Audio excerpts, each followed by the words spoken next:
Hello, my name is David M., and I'm presenting a video abstract on an article written by myself and co-author Carrie Tamarelli on ADHD in medical learners and physicians and a potentially helpful educational tool. The inspiration for this project came from our review of the literature showing increasing attention to depression, anxiety, and burnout in medical students, residents, and practicing physicians, but less attention to the occurrence of ADHD in these groups.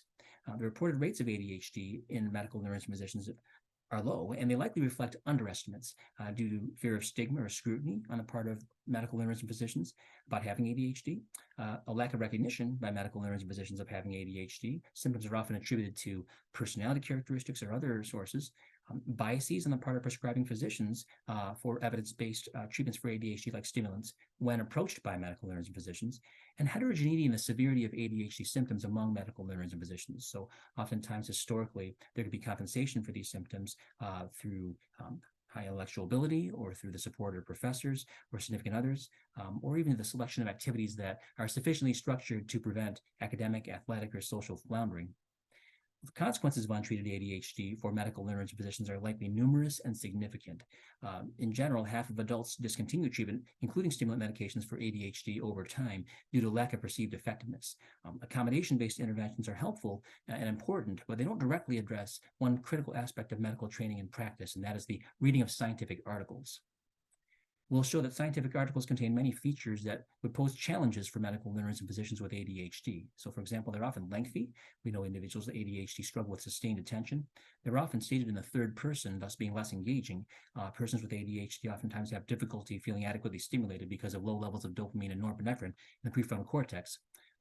Scientific articles contain jargon and concepts requiring clarification. They often are presented with small font text with minimal illustrations. Individuals with ADHD often struggle with more complex information when presented in a certain kind of manner, and these are all facets of scientific article reading that would be more difficult for individuals with ADHD that are medical learners or physicians.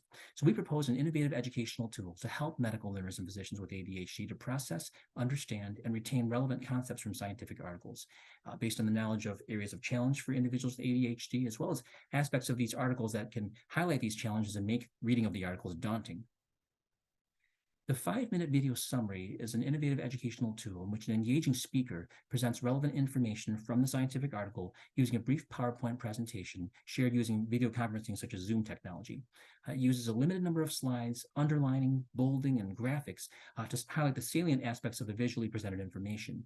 Regular eye contact, engaged facial expression, variable vocal tone, and insertion of periodic commentaries are used to demonotonize verbally expressed material.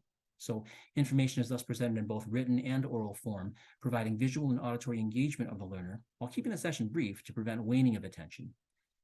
The video file can easily be accessed from smart devices like iPhones, and the presentation of information includes study limitations, discussion points, and other material that's not typically included in abstracts.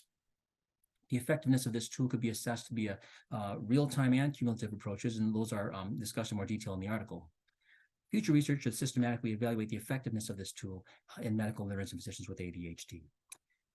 Thank you for listening, and look forward to you checking the article out, and thanks for your attention and interest. Take care.